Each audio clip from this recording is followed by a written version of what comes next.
여러분 안녕하십니까? 금요일 아침 뉴스 퍼레이드 황병준입니다. 윤석열 대통령 탄핵안 표결이 하루 앞으로 다가왔습니다.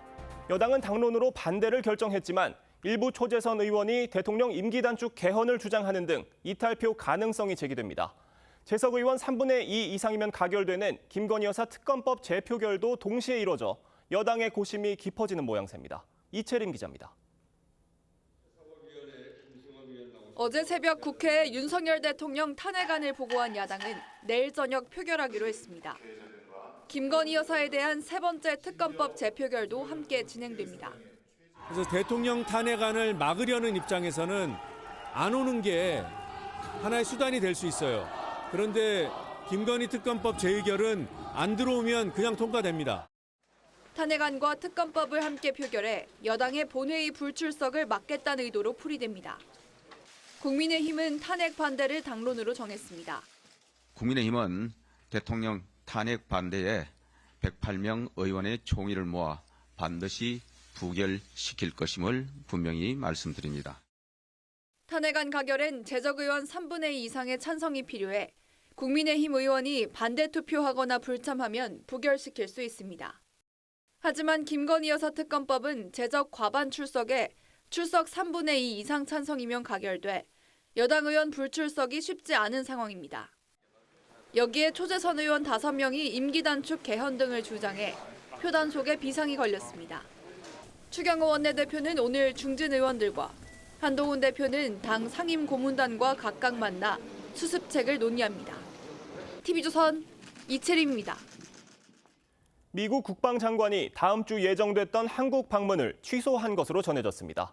트럼프 2기 출범을 앞두고 한미동맹 강화 등 안보 현안 등을 점검할 계획이었는데 한국의 비상계엄 사태와 윤석열 대통령 탄핵 소추안 발의 등 여파 때문이라는 분석이 나옵니다. 이정민 기자입니다.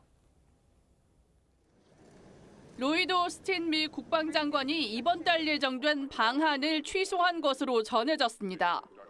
로이터 통신은 미 정부 당국자를 인용해 오스틴 장관이 가까운 시기 한국 방문을 계획하던 중이었지만 지금은 적절한 시기가 아니라는 판단을 내렸다고 보도했습니다. 오스틴 장관은 내년 1월 도널드 트럼프 2기 행정부 출범을 앞두고 다음 주 한국과 일본을 방문해 한미, 미일 국방장관 회담 개최를 조율 중이었던 것으로 파악됐습니다. 하지만 한국 내에서 계엄 선포 사태에 이어 윤석열 대통령 탄핵이 진행되고 김용현 국방장관까지 사퇴하며 방안을 보류한 게 아니냐는 분석입니다. President Yoon badly misjudged, and I think the memory of previous experiences, martial law, have a deep and negative. 앞서 나가타니겐 일본 방위상도 이번 달 방한 일정을 연기했습니다. 이 밖에 트럼프 당선인의 최측근인 데이나 화이트 UFC 회장과 사우디아라비아 왕자 등도 줄줄이 방한 일정을 취소해 비상계엄 후폭풍이 한국 외교 안보에도 영향을 미칠 조짐을 보이고 있습니다. TV조선 이정민입니다. 네, 국회에 진입했던 계엄군들의 인터뷰가 공개됐습니다. 당초 대북작전에 투입되는 줄 알았는데 현장에 도착해보니 국회였다고 했고 국회의원들을 다 끌어내라는 지시를 받았다고 했습니다. 당시 특전사 대원들은 일단 명령에는 따랐지만 너무 과하다는 생각이 들었다면서 자괴감을 토로하기도 했습니다. 정준영 기자의 보도입니다. 헬기를 타고 나타난 계엄군이 국회 진입을 시도하며 보좌진들과 몸싸움을 벌입니다.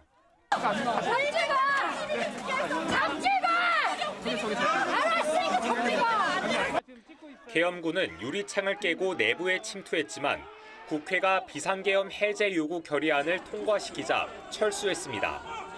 조선일보에 따르면 이날 계엄군은 국회의원을 다 끌어내라는 명령을 받은 걸로 알려졌습니다. 한 특전사대원은 대북작전으로 알고 나갔는데 헬기 탑승 직전에야 국회로 간다고 들었다며 민간인을 상대로 샷건까지 들고 가는 건 과하다는 생각이 들었다고 털어놨습니다. 또 다른 특전사 대원들은 우리가 민간인을 상대하려고 이렇게 고생했느냐, 군인을 그만두고 싶다고 했고 국민께 죄송하다, 저희를 보고 놀란 시민들의 얼굴과 표정을 잊을 수 없다고도 밝혔습니다. 어제 국회에선 김용현 전 국방장관이 계엄군을 진두지휘했다는 증언이 나왔습니다.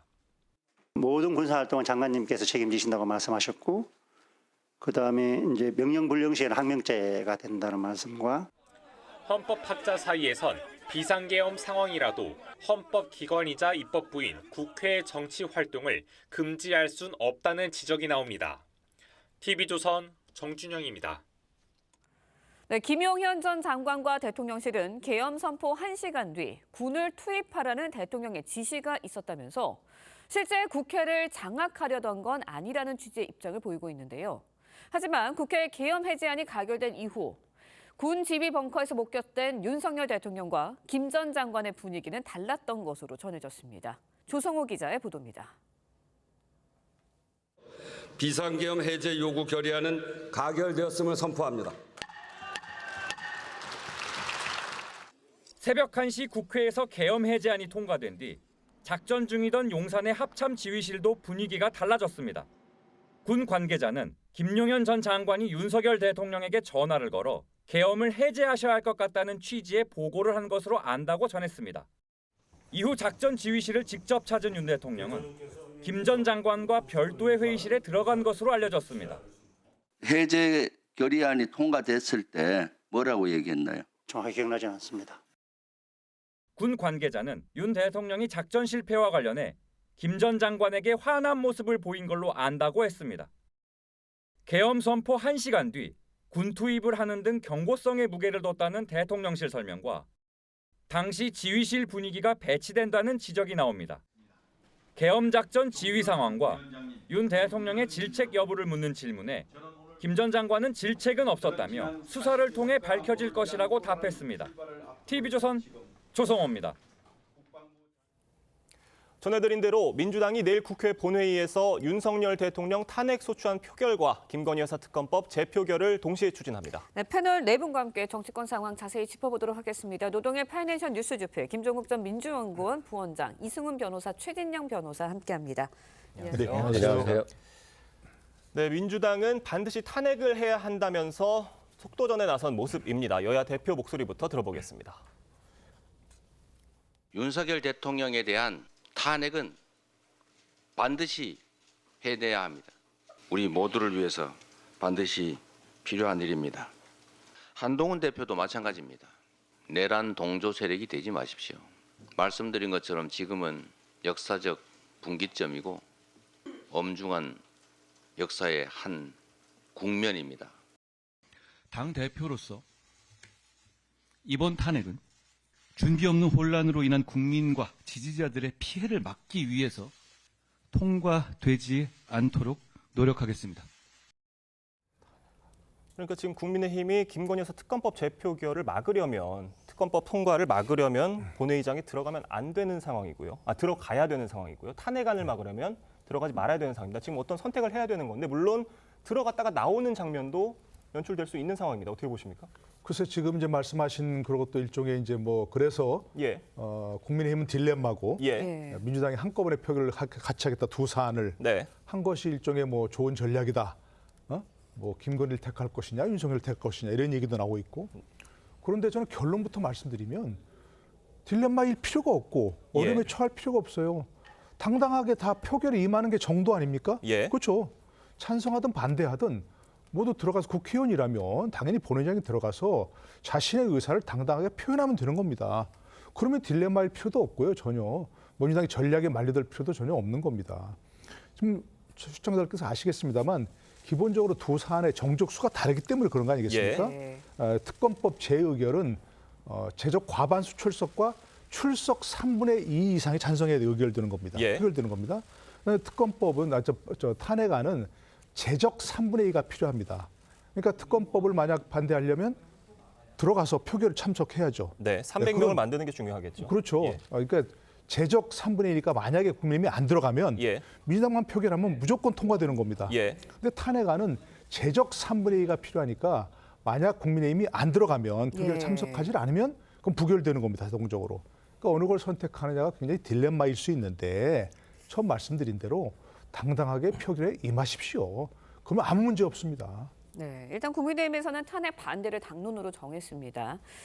8년 전이었죠. 박근혜 전 대통령 탄핵 당시와 여당의 분위기 좀 많이 다른 것 같은데 어떻게 보고 계세요? 저는 국민의힘이 대통령과 함께 낭떠러지로 함께 달려가고 있구나 이런 생각이 들었어요. 기본적으로 탄핵을 반대한다라고 얘기하면 거기에 따른 대안이 분명히 필요합니다.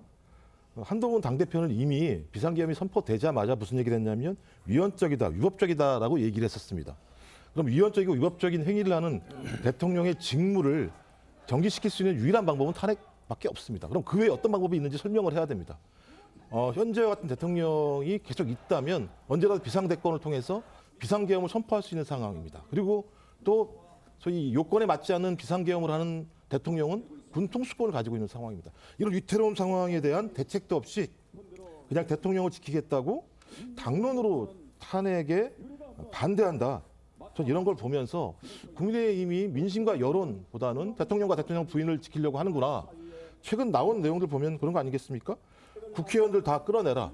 계엄군들이 한 얘기입니다. 그다음에 707 특임대 실탄을 가져갔다는 얘기를 하고 있습니다. 국민 앞에, 국회 앞에 총을 들고 가고 국회의원을 끌어내라고 하는 대통령에 대해서 국민의힘이 어떤 자세를 가지고 있을 것인가 국민들이 두 눈을 부릅뜨고 지켜보고 있습니다. 예. 여전히 대통령을 지키겠다고 말씀하시면 다 함께 낭떠러지로 떨어질 수밖에 없다고 저는 생각합니다. 지금 탄핵안에 대해서 결국 국민의힘에서는 탄핵 반대를 당론으로 정했고요. 한동훈 대표도 탄핵에는 지금 선을 그었습니다. 옳은 판단이라고 보십니까? 정치가 당위를 떠나서 현실이 또 중요한 것 아니겠습니까? 현실적으로 봤을 때에 이번 그 주말에 있을 탄핵 결의에 대해서는 부결될 가능성이 훨씬 높지 않을까 생각합니다.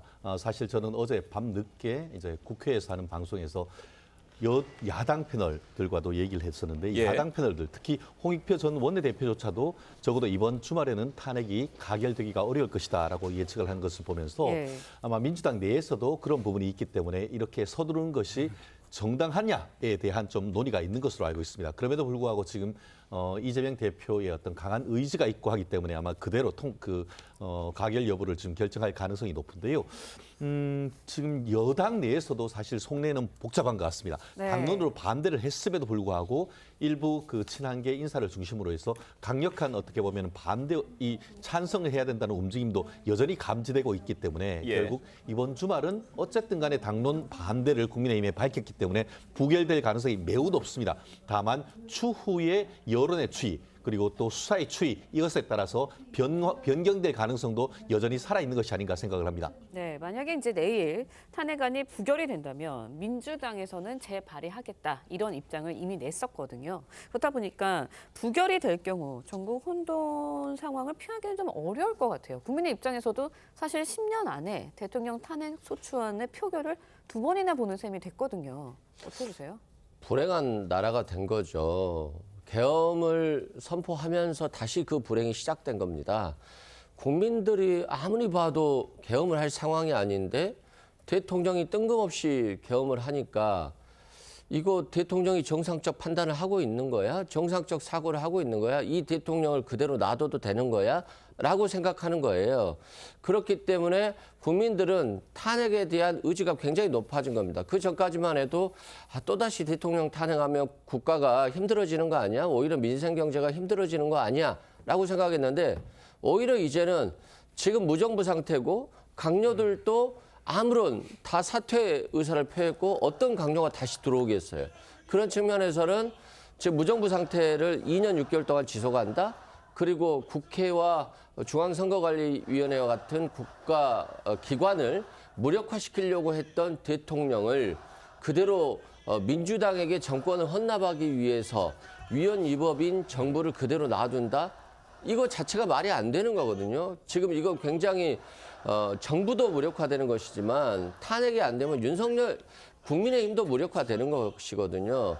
그런데 대안이 없다는 게 가장 문제고 그래서 지금은 국민의힘에서 지금 뭐 국민을 생각해야 되는 것이지 민주당을 생각하고 지금 탄핵을 반대한다 이런 입장이면 안 될 것 같고요. 국회 기관으로서 국회의원으로서 소신껏 투표해야 된다라고 생각합니다. 좀 이런 상황에서 여당 의원 5명, 초재선 의원 5명입니다. 예. 김재섭 의원 등등 포함해서인데 뭐 소장파로 평가되는 의원들입니다. 이들이 지금 혼란 수습책으로 임기 단축 개헌을 들고 나왔어요. 물론 이거 지금 국민의힘이 탄핵 반대를 당론으로 정한 상황에서 이걸 들고 나온 게 뭐 기특하다 이렇게 평가하는 분들도 계신 반면에 이 역시 국민의 기대에 미치지 못하는 선택이다 이런 지적도 있습니다. 글쎄요, 좀 임기 단축 개헌, 그러니까 개헌인데 예. 조건이 이제 임기 단축이라고 하는 현 대통령의 임기 단축이라고 예. 하는 이런 개헌 얘기는 사실은 뭐 처음 나온 얘기는 아닌 거죠. 네, 맞습니다. 여러 차례 있었던 얘기입니다. 야당에서 추진을 했고요. 네. 그야말로 이제 윤석열 대통령의 임기를 단축하는 그런 방안의 하나로서 얘기했는데 지금과 같은 예를 혼란상을 수습하는 것이 이제 윤석열 대통령 임기를 마치지 못한다 이걸 전제로 하면 하야도 있을 수 있고 자진하야, 예, 그죠? 그렇죠. 뭐 탄핵도 지금 추진되는 탄핵도 있을 수 있고 또 한 가지 지금 얘기하는 게 임기 단축 개헌도 있을 수 있는데 뭐 개헌이 뭐 바람직할 수도 있어 어떤 면에서는. 예. 왜냐하면 지금 뭐 대통령 선거, 지방 선거, 국회의원 선거 이런 게 전부 따로따로 있으니까 예. 너무나 선거가 많고 그 국가가 치러야 할 비용이 너무 크다 이런 것 때문에 개헌을 해서 2026년도에 지방선거와 대선을 동시 치르자 이런 얘기도 일면 타당한 부분이 있을 수 있거든요. 거기다가 이제 그야말로 미국처럼 이 중임제로 하자 네. 있을 수 있는데 지금 얘기가 나오는 것은 저는 조금 다르다고 생각합니다. 야당도 반대할 가능성이 높고 예. 또 한 가지는 이게 모든 게 지금 현 대통령 임기를 마치지 못하는 걸 전제로 하지 않습니까? 그럼 이대로 가면 탄핵도 마찬가지로 이대로 가면 그야말로 뭐 이재명 대통령 만들어주는 거 아니냐 이런 것 때문에 사실 여당에서도 비상계엄 선포는 위헌이지만 탄핵은 반대한다 이런 얘기를 줄 수 있는 거거든요. 예. 저는 그게 정치적 고리라고 생각하는데요. 글쎄 이제 뭐 국민들도 심각한 고민을 해야 되는 거죠. 뭐 탄핵이든 하야든 뭐 임기단축 개헌이든 결국은 이대로 가면 이재명 대통령과 민주당이 집권하는 것인데 그러면 과연 이런 상황에서 이재명 대통령은 윤석열 대통령보다 나을 것인가 하는 의문이 있을 수 있는 거죠. 또 한 가지 지금 이런 거대 정당이 민주당인데 거기다가 대통령까지 민주당이 배출한다? 그러면 완전히 아무도 제어할 수 없는 그런 일방 독주가 가능하다는 얘기인데 그런 상황은 또 지금보다 나은가? 이런 걸 고민할 수밖에 없는 그런 상황인 거죠. 네. 그래서 저는 어떤 옵션을 선택하든 간에 정말 정치권에서도 그렇고 국민들도 그렇고 심각한 고민이 있어야 할 그런 부분이라고 생각합니다. 네, 알겠습니다. 일단은 탄핵 정국에 접어든 현재 상황에서 민주당 임기 단축 개헌에 대해서 그동안은 임기 단축에 대해서 동의를 한다는 입장을 계속 보여왔거든요. 근데 지금 상황에서는 임기 단축 개헌 동의할 가능성이 있다고 보시나요? 민주당의 공식적인 입장은 기존에는 특검에서 명백한 탄핵의 사유가 나오면 탄핵한다였었고요. 일부 의원들 같은 경우는 임기 단축에 대해서 얘기해 볼 수 있다라는 측면이었기 때문에 민주당의 공식적인 입장은 그것이 아니다라는 말씀을 드리는 것이고요.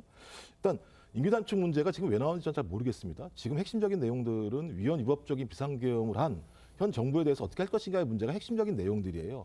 이 내용에 대한 어떤 여야 간에 아니 국회 내에 어떤 결론이 나오지 않는 상황에서 임기 단축을 얘기하는 것은 오히려 본질을 흐릴 수 있는 측면들이 꽤 있다라는 생각이 들고요. 또 개헌 얘기가 나오게 되면 여야 간 협상을 할 수밖에 없습니다.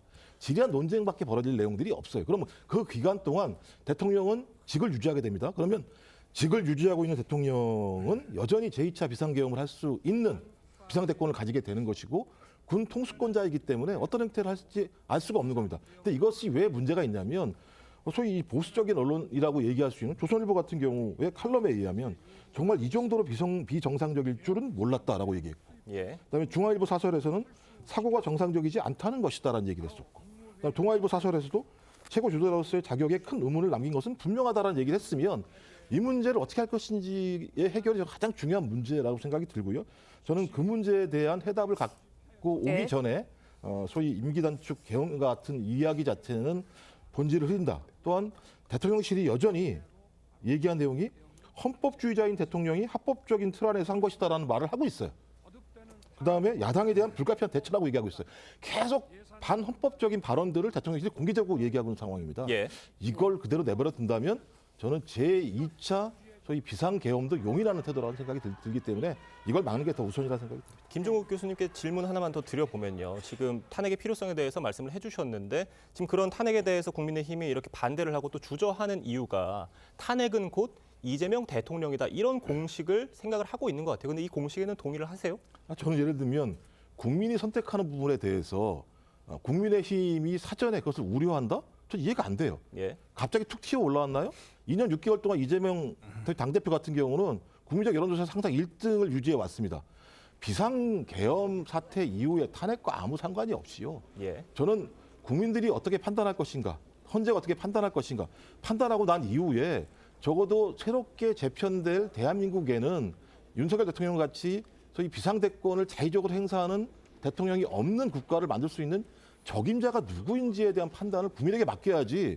아니, 국민의힘이 무슨 예를 들면 자기 그런 권한이 있다고 탄핵을 하면 이재명 당대표가 되니까 탄핵하지 말겠다라고 하는 얘기는 본질적인 가장 중대한 범죄는 내버려 두고 추후에 자기가 권력을 잃을 것에 대한 두려움 때문에 그것들을 방치한다는 얘기를 스스로 하고 있다는 게 제가 볼 때 국민의힘도 비정상적이라는 생각이 들어요. 그런 부분에서. 네, 그런 비판이 나오는 것도 지금 사실인 것 같습니다. 네. 탄핵안이 가결이 돼서 헌법재판소로 넘어갈 경우도 한번 짚어볼 텐데요. 지금 헌법재판관 9명 중 3명이 공석이어서 심리가 가능하겠느냐 이런 이야기 나왔었는데 어제 문형배 헌법재판소장 권한대행이 6인 체제 헌재도 탄핵 심리가 가능하다 이렇게 밝혔습니다. 어떻게 그렇습니다. 들으셨습니까? 법리적으로는 가능합니다. 예. 왜냐하면은 지금 현행 헌법재판소법 23조 1항 심리 정족수가 원래는 헌법재판관 7인 이상으로 심리를 하도록 돼 있습니다. 예. 그런데 이진숙 방송통신위원장이 그 규정에 따라서 만약에 계속될 경우에는 사실상 심리를 할 수 없게 되는 상황 아닙니까?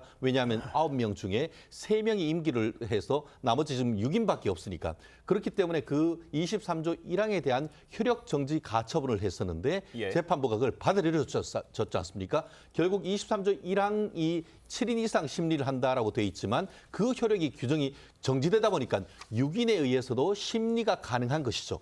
다만 그럼에도 불구하고 그거는 가처분인 것이고 예. 실질적으로 본안 소송에 가서 만약에 그것이 위헌이다라고 한다고 하면은 그 심리 모든 것이 어떻게 보면은 그대로 유효하게 되지만 만약에 그 규정이 합헌이다라고 해버리면은 결국은 7명이 되지 아니한 상태에서 심리하고 결정했던 모든 것들이 위헌이 돼서 모든 헌법재판을 새로 시작해야 되는 겁니다. 예. 결국 그러다 보니까 이와 같은 가처분이 된 상태에서 심리는 진행할 수 있지만 실질적인 결정은 현실적으로 어렵다. 이것이 어떤 나름대로의 어떤 법조계의 통설적인 견해가 아닌가 생각합니다. 그러니까 네. 결국 말씀을 해주신 게 이 6인 체제의 정당성에 대한 문제거든요. 어떻게 보십니까?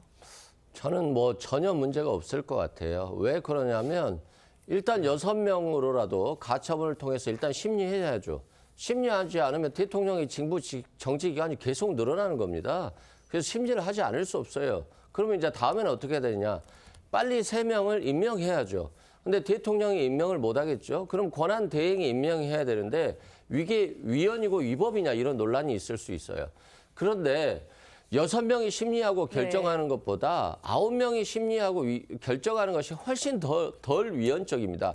그래서 권한 대행이 임명하는 것이 위헌성이 전혀 없다고 볼 수 있고 없다고 볼 수 있고 네. 또한 이 국회 추천 3인이에요. 대통령이 임명하는 3인을 권한 대행이 임명한다. 그러면 좀 문제가 있을 수 있는데 국회 추천 3인을 형식적으로 대통령이 임명하는 것이기 때문에 권한 대행이 임명해도 전혀 상관이 없어요.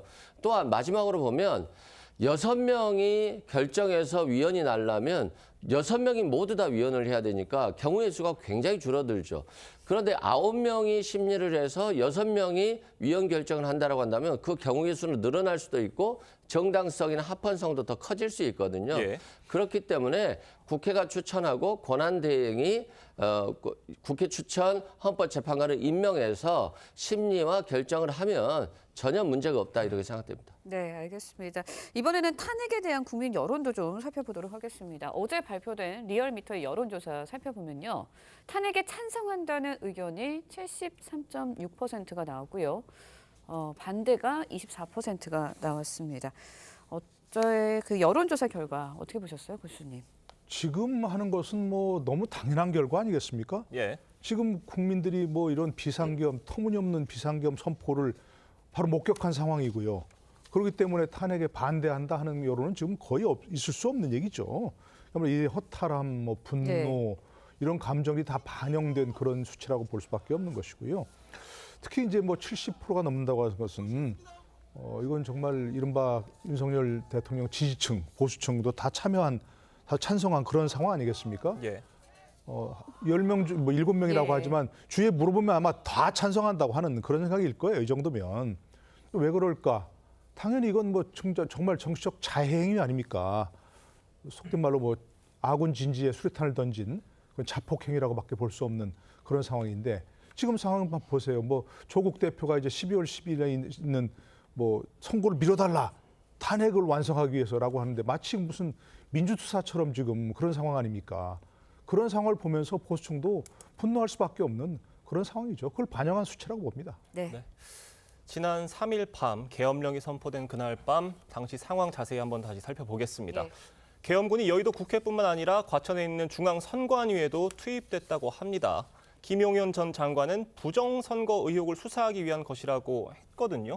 이게 지금 부정선거 의혹 때문에 계엄을 했다 이렇게까지는 얘기를 안 했는데 만약에 이 계엄을 선포한 게 정말 부정선거 의혹을 수사하기 위해서 선포를 했다라고 한다면 정말 충격적인 일이지 않을 수 없겠습니까? 글쎄 이게 만약 정말 부정선거 의혹이 범죄 혐의가 있어서 수사하고 싶다. 예. 이러면 정상적으로 그 법원에 영장을 받아서 해야 되는 것인데 수사기관이 예. 이게 그걸 계엄을 선포해서 그걸 강제로 뭐 예를 들어서 어제 계속해서 네. 나왔던 유언비어 중에 하나는 뭐 계엄군이 진주에서 서버를 들고 나왔다 이런 얘기가 있었거든요. 예, 그런 얘기가 어제 하루 종일 있었죠. 계속 있었습니다. 예. 근데 어제 그 국회에서 열린 그 위원회에서도 김용현 누굽니까 사무총장이 나와가지고 예. 사무총장이 나와서 선관위 사무총장이요. 사실이 아니라고 예. 얘기했지 않습니까? 예. 사실이 아니라고 얘기했고 저도 개인적으로 선관위 여러 고위 관계자들 전화해서 물어봤습니다. 예. 사실이 아니라는 겁니다.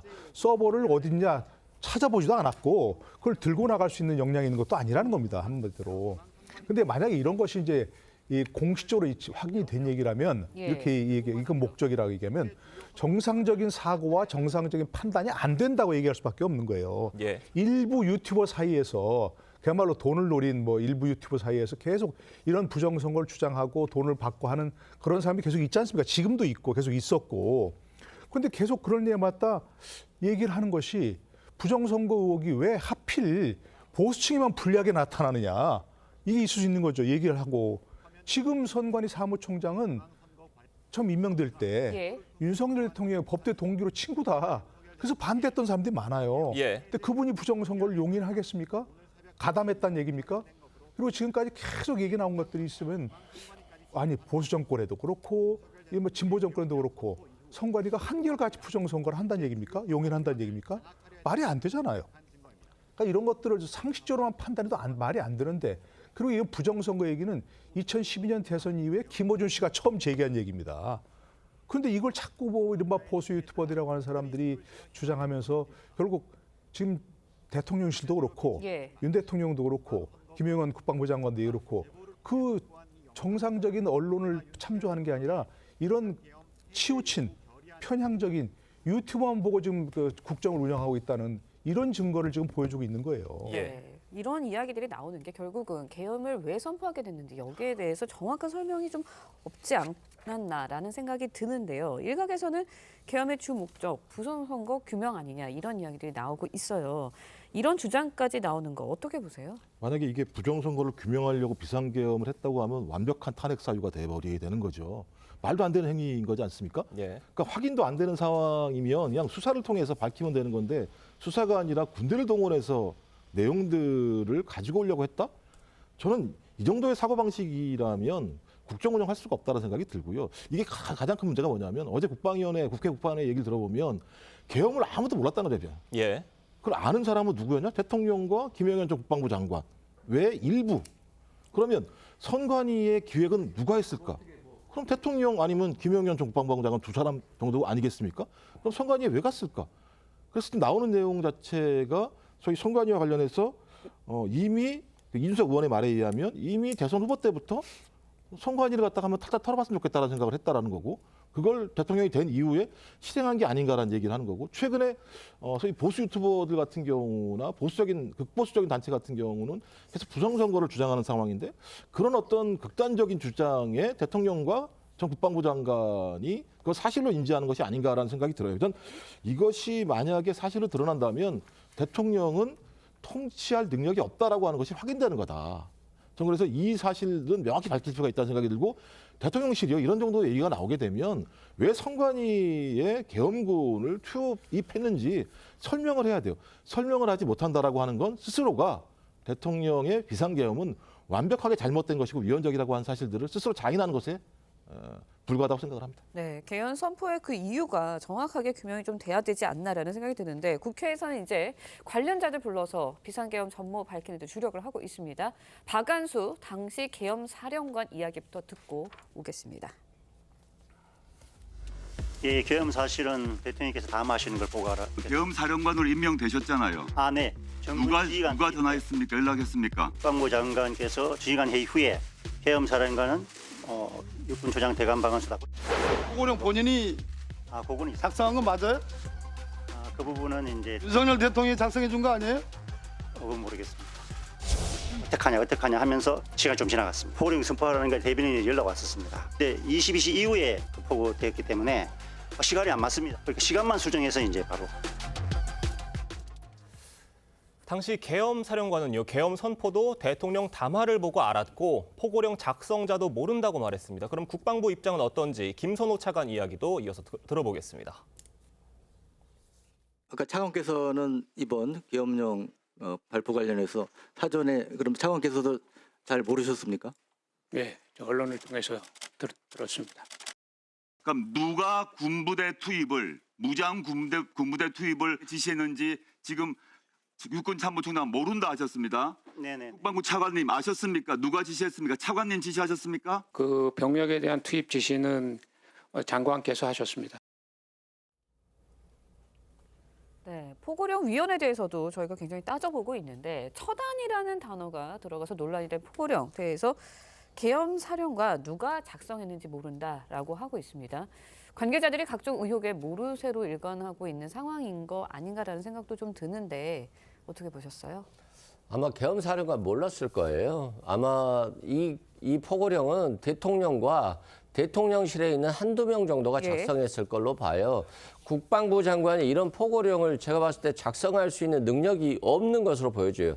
대통령께 그냥 SS하는 S맨일 정도 수준이고 대통령이 보기 좋게 발언하는 자들을 입틀막이나 하는 정도 수준의 능력만 갖추고 있는 것으로 보여져요. 그래서 대통령이 포고령도 거의 직접 작성하고 한두 명의 대통령실 보좌를 하지 않았을까. 그 포고령 내용을 보시면 뭐 예산폭거다, 포고령이라든가 기자회견 보면 예산폭거다, 탄핵이다, 특검 때문에 지금 계엄을 선포했다는 거잖아요. 그러면 야당이 보기 싫은 거잖아요. 그리고 전공의가 지금 당장 의료위원장으로 복귀하지 않으면 처단하겠다. 근데 의사들이 보기 싫은 거잖아요. 그리고 또 언론 출판 결사의 자유를 금지하겠다. 이거 자체는 그냥 자신을 비판하는 언론이 보기 싫은 거예요. 그리고 국회의 정치활동을 금지했잖아요. 계엄 해제 요구를 못하게 해가지고 이 계엄 상황을 유지하겠다라고 하는 것이니까 결국에는 국회가 보기 싫은 거예요. 자기가 보기 싫은 사람들, 자기가 보기 싫은 국가기관에 대해서 이렇게 직접적으로 다 표현을 했어요. 이건 결국 대통령의 뜻대로, 대통령의 생각대로 써진 것이고 박안수 계엄사령관은 그냥 이름만 빌려준 거다. 뭐 바지사장 정도에 불과하다 생각하고요. 그렇기 때문에 지금 이 계엄이 심각한 건 뭐냐면 경찰청장이 몰랐어요. 최소한 경찰청장은 알아야 되는 거잖아요.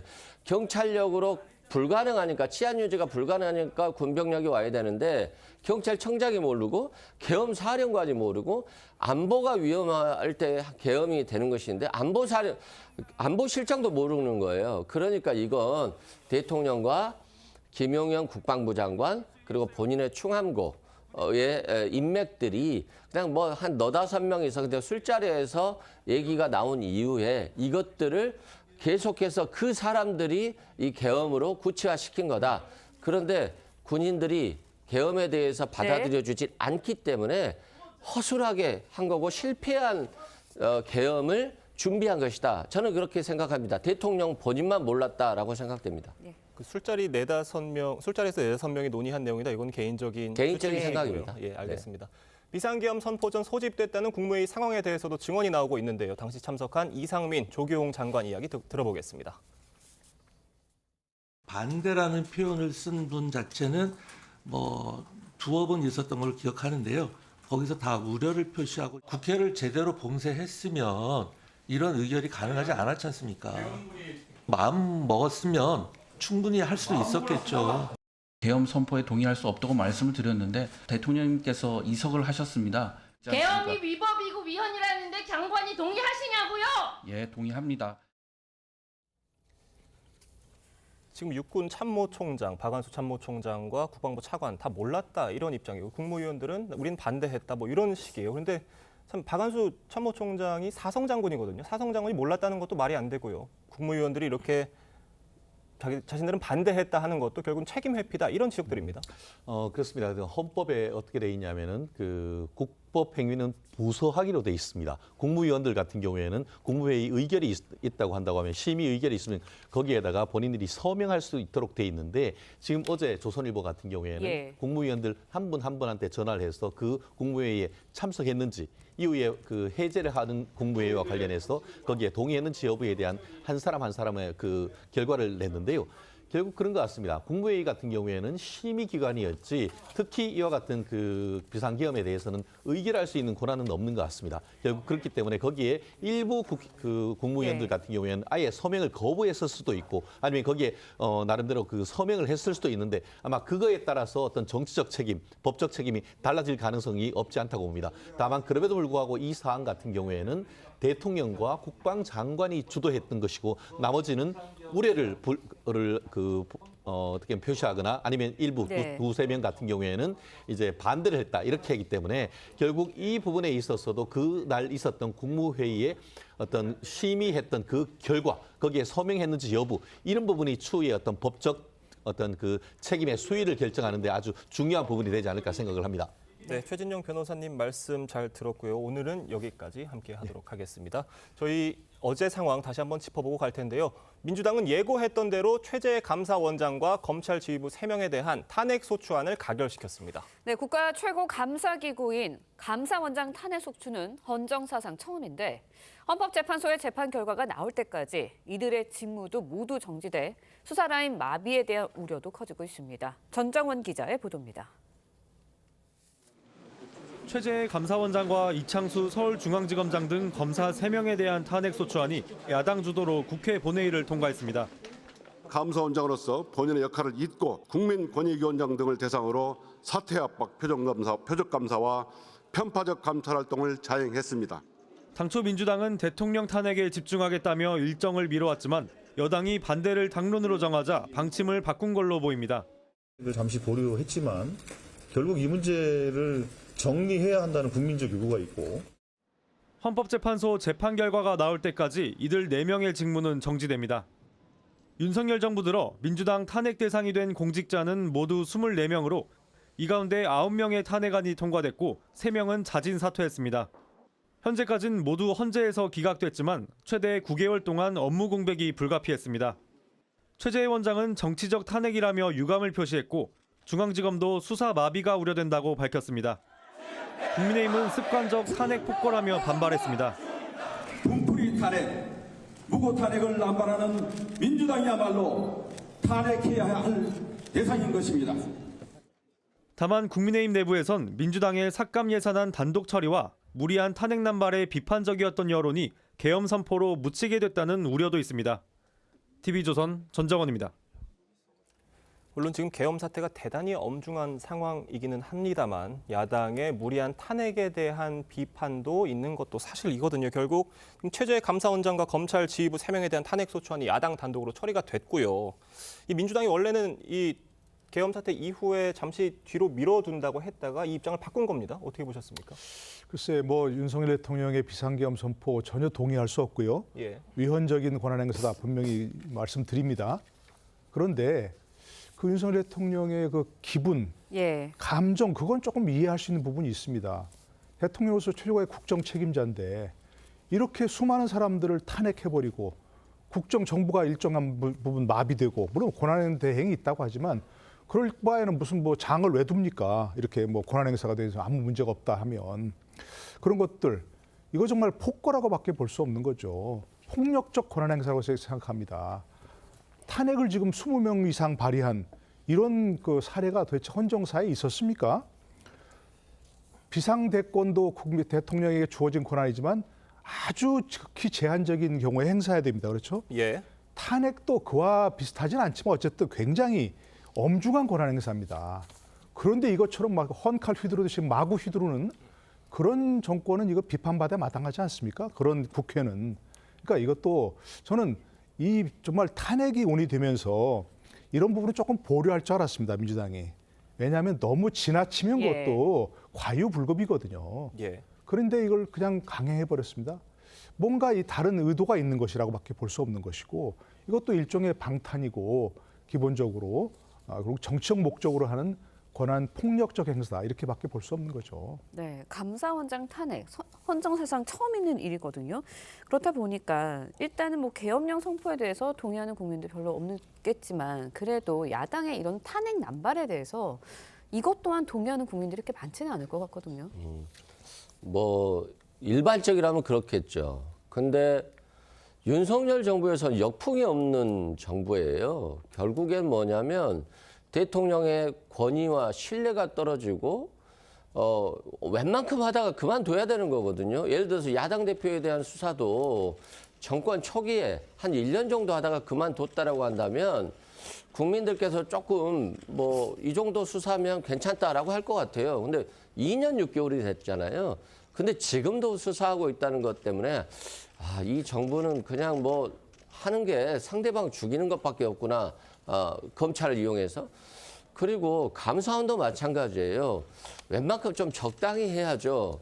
2년 6개월이 지나도록 전 정부, 문재인 정부 감사만 하고 있잖아요. 그래서 야, 이 정부는 뭘 하는 건 없고 그냥 전 정부 감사만 하고 있구나라고 하는 거니까 그렇다고 한다면 감사원과 검찰이 중복된 거 아니겠어요? 감사원이 감사하고 그걸 갖다가 또 검찰이 검사하고 그렇기 때문에 지금 윤석열 정부 들어서 저는 검찰이 가장 불행한 조직이 됐다고 생각하고 검사가 가장 불쌍한 직역이 됐어요. 왜냐하면 국민들이 무시해버리잖아요. 대통령과 함께 도매급으로 넘어가 버린 것이기 때문에 저는 이제 검찰이 이제 대통령의 변호인, 야당만 수사하는 이 차별적 수사, 그럼으로써 본인들의 수사 결과가 모두 다 부정당하는 결과가 되기 때문에 지금이라도 이 대통령의 계엄 선포와 관련한 내란죄와 관련해서 이제 수사를 시작해야 돼요. 대통령을 손절하지 않으면 이제 다음 정부로 가면요. 검찰이란 조직 자체가 없어지고 공판부로 바뀔 수도 있거든요. 예. 그래서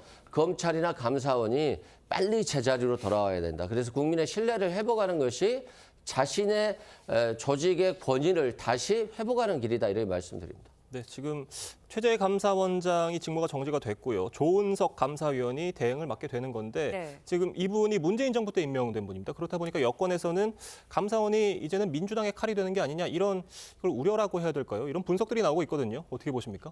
제가 볼 때 그런 우려는 하실 필요는 없다는 생각이 들고요. 조은석 감사위원회 성향 자체가 예를 들면 무슨 민주당 성향 이런 게 아니기 때문에 그러니까 이런 모든 문제들을 윤석열 정부 들어와서는요.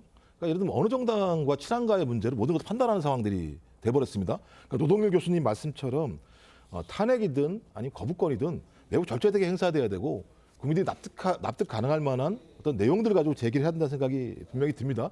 그런 부분과 관련해서 감사원장이나 서울중앙지검장에 대한 탄핵 자체가 정당성을 가지고 있는가라는 논쟁이 이미 벌어지는 것 같아요. 근데 제가 2년 6개월 동안 보면 반복적인 일이 벌어지고 있습니다. 네. 감사원이 갑자기 소위 전 정권에 대한 감사를 해서 거기서 나온 내용을 가지고 검찰에 수사를 의뢰하고 그 수사 의뢰가 야당과 전 정권 어떤 국무위원들에 대한 다시 한번 수사와 기소, 구속으로 벌어지는 악순환 고리들이 계속 만들어지고 있습니다. 이것 자체들은 감사원 스스로가 헌법기관으로서의 정치적 중립성들을 이미 2년 6개월 동안 훼손해 왔고 그 훼손의 중심에 누가 있느냐?